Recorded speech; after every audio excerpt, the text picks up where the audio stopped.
All right, so I went into my cupboard because I was a bit snacky, and I came out with Drizzilicious. Love the name, but what made me want to pick up this bag and bring it to my office to give them a digital marketing audit was actually this little slogan there at the top of the bag. It says, "Indulge more, snacking matters." That really caught my attention as a brilliant marketing slogan.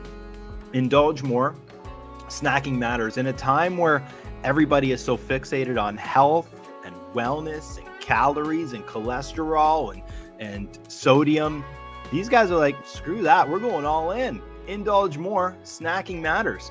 That caught my attention right away. So it really made me wonder what's going on in their digital marketing. What are they doing? Are they really leaning into this? We've worked with tons and tons of products on the advertising side with Meta, Instagram, TikTok. So we got a good idea in terms of what does work for products. And I really want to see if these guys are up to snuff with their campaign. So without further ado, these are actually delicious, but let's dive in. All right, so before we get into social, we got to look at the website. What's happening when traffic hits the website? Well, the first thing that happens is I get this massive intrusive pop-up in my face. 20% off just for you. We know with a Google update that happened a little while back, this actually, we noticed that sites were actually penalized by having an intrusive pop-up when you go to the site. Having this might actually have a negative impact on search engine optimization. Just something to think about. Sometimes it might be worth it. If you're getting a ton of subscribers to your newsletter through it, then maybe it's worth having it. But if you're not, I would just kill it. Not have that intrusive pop-up. Give people the option to opt into the 20% off by even having a tab on the top of your website in the drop down. Let them see where they can get that 20% off by opting in.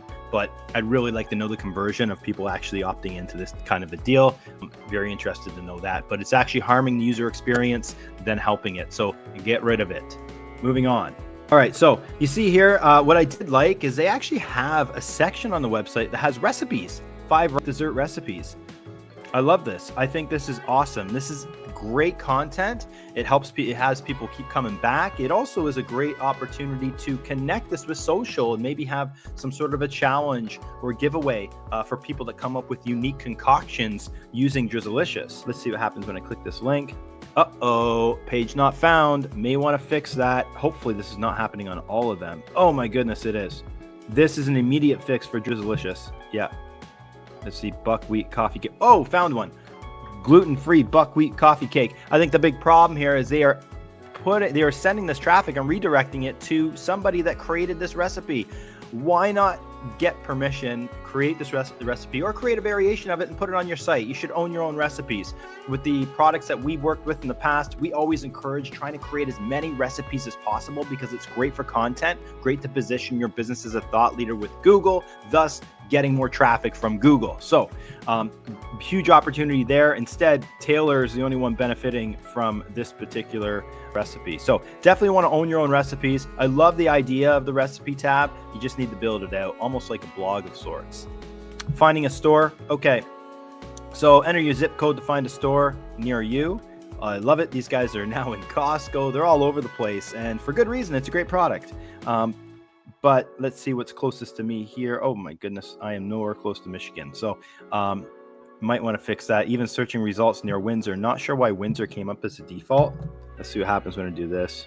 Okay, there's nothing near me. There's actually, we just got this at the grocery store down the street. So this needs to be updated on the website as well. Let's see what else. You know what? Let's skip over to the social. Now, first and foremost, I like a lot of the products they're using, or a lot of the pictures and images that they're using are great. They're leveraging a lot of influencer content, which I think is very important.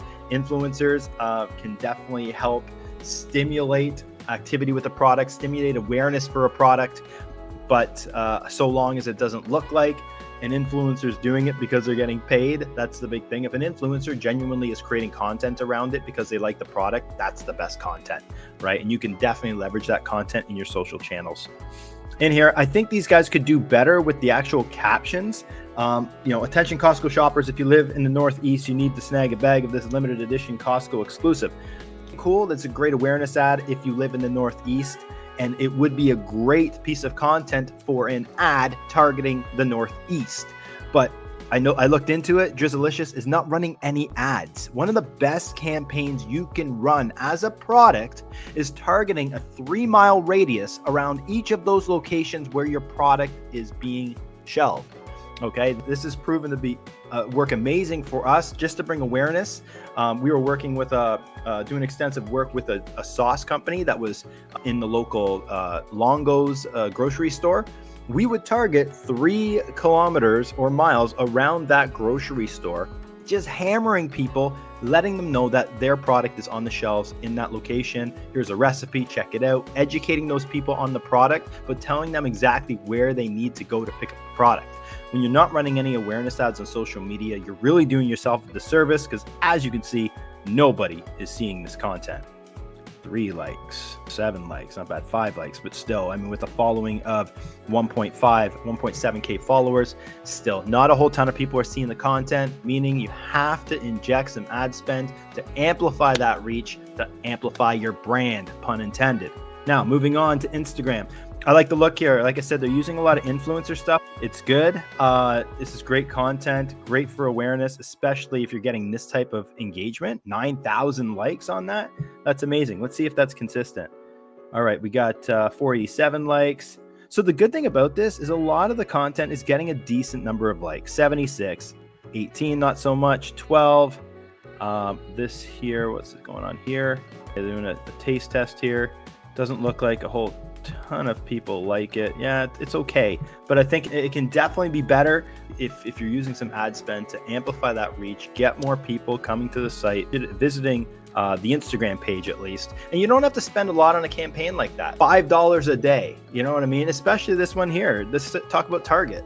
Why not hit all of the target locations in a very specific area, 3 to 5 kilometer radius around that target location, letting them know that Drizzilicious is in that local target. Huge opportunity.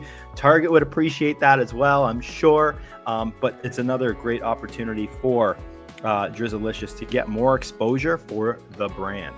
Now, hopefully you found this video helpful. If you did, give a like, subscribe, leave a comment. Love to hear what you think. And hey, go check out Drizzilicious. They're actually really good.